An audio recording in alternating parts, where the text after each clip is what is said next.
Les pays d'Afrique subsaharienne sont prêts à prendre le vol. Sur l'ensemble du continent, les Africains sont en meilleure santé et la mortalité des enfants de moins de 5 ans a diminué de seulement 13%. Les enfants sont mieux éduqués, avec près des 2/3 des jeunes qui achèvent le cycle d'enseignement primaire, du jamais vu. Et l'Afrique s'est jointe au siècle d'information. Aujourd'hui, 33% de la population s'abonne à des téléphones mobiles, une augmentation spectaculaire alors qu'il y a 10 ans, quand le pourcentage était proche de 0.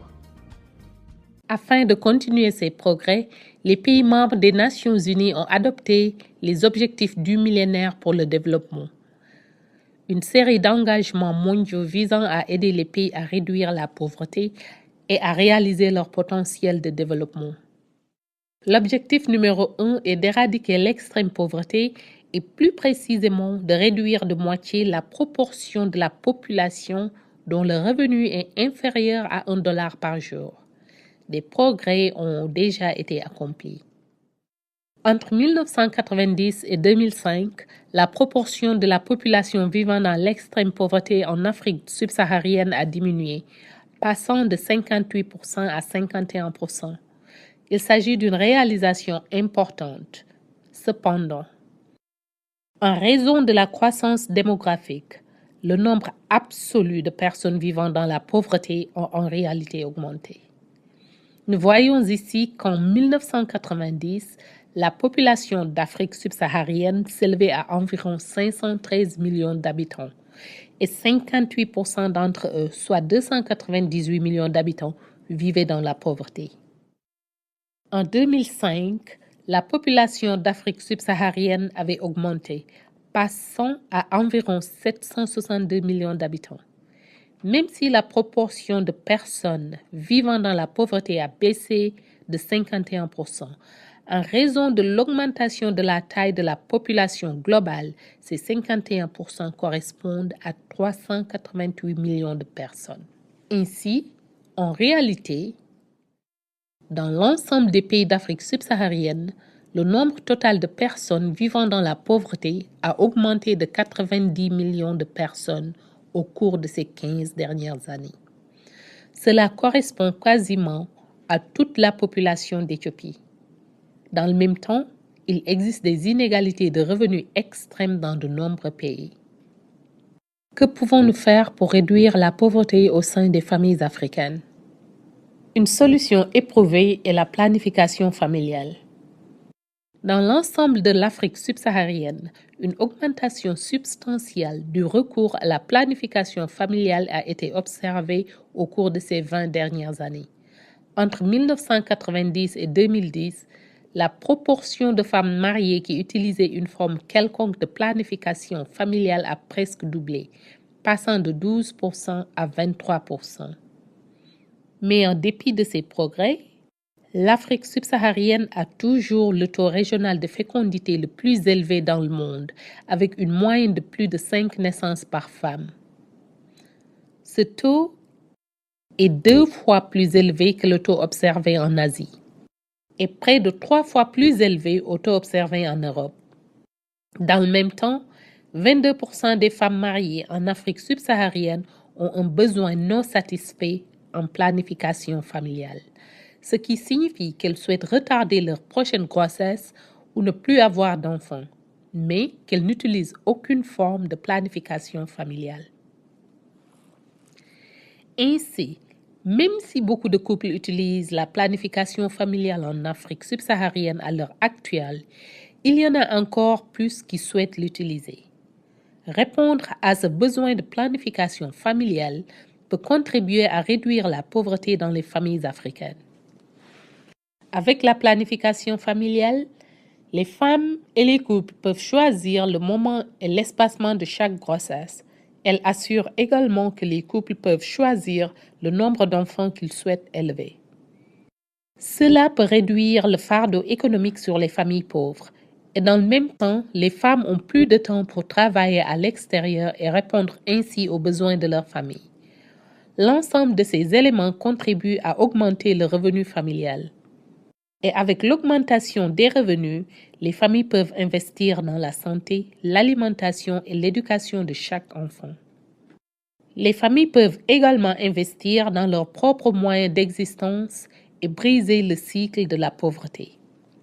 Parallèlement, au niveau national, la planification familiale peut entraîner une croissance démographique plus facile à gérer. Avec un taux de croissance plus lent, le gouvernement peut offrir de meilleurs services sociaux tels que l'éducation et les soins de santé, investir dans les infrastructures économiques et la croissance de l'emploi et gérer durablement les ressources naturelles pour un développement futur. La population de travailleurs peut également augmenter par rapport au nombre d'enfants, ce qui entraînera la croissance de la productivité et de l'économie pour la nation tout entière. Ainsi, la planification familiale entraîne à la fois la réduction de la pauvreté et la croissance économique tant au niveau familial qu'au niveau national. Et c'est ce que nous avons effectivement observé dans d'autres pays à travers le monde. Nous avons ici une courbe de tendance qui indique les changements et les tendances au fil du temps. Nous allons nous concentrer sur la relation entre le nombre moyen d'enfants par femme et le revenu national brut au Bangladesh, un pays d'Asie du Sud majoritairement musulman. Nous utilisons le Bangladesh comme étude de cas parce qu'il s'agit du seul pays qui dispose de plus de 30 années de données et d'informations sur les avantages économiques de la planification familiale. Sur l'axe de gauche, nous avons le nombre moyen de naissances par femme que nous appelons le taux de fécondité et qui va de 0 à environ 6 enfants par femme. Sur l'axe du bas, nous avons le revenu national brut par habitant ou le RNB. Il est exprimé en dollars américains et il est standardisé selon ce qu'un dollar peut acheter aujourd'hui dans le pays. Il est possible que le RNB soit plus élevé que le PIB parce qu'il tient compte également des revenus extérieurs. Sur cet axe du bas, nous passons de 0 $ à 3 000 $. La bulle bleue ici représente le Bangladesh. En 1980, le taux de fécondité ou le nombre moyen de naissances par femme était de 5,5, un taux comparable à celui observé en Afrique subsaharienne aujourd'hui. Le revenu national brut par personne n'était que de 280 $ US, mais avançons dans le temps. En 1983, le Bangladesh a élargi son programme de distribution communautaire à des zones plus rurales. Vous pouvez voir que la fécondité est en chute libre. Puis, dans les années 1990, le Bangladesh s'est concentré sur l'intégration des services, aussi bien pour la population que pour la santé. Mais vous voyez qu'à partir de 3 enfants par femme environ, le revenu national brut par habitant commence véritablement à augmenter. Ensuite, en 2008, l'on comptait moins de 3 enfants par femme au Bangladesh et le revenu national par habitant était de 1 460 $. Cela signifie qu'aujourd'hui, une famille moyenne au Bangladesh a 2 ou 3 enfants de moins que la génération de ses parents. En même temps, elle a le pouvoir d'achat 5 fois supérieur. Ces changements de revenus au niveau de la famille sont vraiment spectaculaires. Des chercheurs ont étudié l'utilisation de la planification familiale et les impacts de ce type au cours des 30 dernières années au Bangladesh. Ils ont montré que la planification familiale aide non seulement les couples à décider de la taille souhaitée de la famille et de l'espacement des naissances, mais qu'elle contribue directement à une meilleure sécurité économique pour les familles et les communautés, grâce à des revenus plus importants, une plus grande accumulation de biens et des niveaux d'éducation plus élevés. En fait, on peut observer ce même schéma à travers le monde. Nous allons revenir à notre graphique de tendance et cette fois, nous avons tous les pays du monde sur notre graphique. Chaque bulle représente un pays. Sur l'axe de gauche, nous avons toujours le nombre moyen de naissances par femme qui se situe désormais de 0 à environ 8,5. En bas du graphique, nous avons toujours le revenu national brut par habitant allant de 0 $ à 40 000 $. La couleur de chaque bulle indique la région. En commençant par le rouge, nous avons l'Asie de l'Est et le Pacifique. L'Asie centrale et l'Europe en orange, l'Amérique du Nord et l'Amérique latine en jaune, le Moyen-Orient et l'Afrique du Nord en vert, l'Asie du Sud en bleu clair et l'Afrique subsaharienne en bleu foncé. La taille de chaque bulle représente la taille de la population de ce pays. Ainsi, plus les bulles sont grandes, plus la population est importante. Maintenant, ici au milieu, vous pouvez voir une tendance. Alors que les naissances moyennes par femme diminuent, le revenu par habitant augmente. Et nous voyons également que certaines valeurs ressortent de cette tendance, comme les pays de la région Moyen-Orient et l'Afrique du Nord en vert. Ce groupe comprend certains des pays riches producteurs de pétrole, comme l'Arabie saoudite et les Émirats arabes unis. Et ici, cette grosse bulle rouge est la Chine. La Chine a la population la plus élevée. En 1980, elle affichait l'un des plus bas niveaux de revenus par habitant. Et nous voyons aussi que les pays d'Afrique subsaharienne en bleu foncé sont regroupés en deçà de cette tendance, avec des niveaux plus élevés de fécondité et des faibles niveaux de revenus. Bien que la plupart de l'Afrique subsaharienne se situe en deçà de la tendance, nous pouvons constater que certains pays africains font exception, comme l'Afrique du Sud et le Gabon. Examinons maintenant ce qui s'est passé depuis 1980.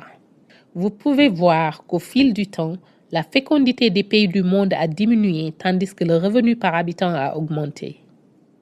Lorsque nous arrivons à 2008, nous voyons que tous les pays du monde se situent au coin inférieur droit.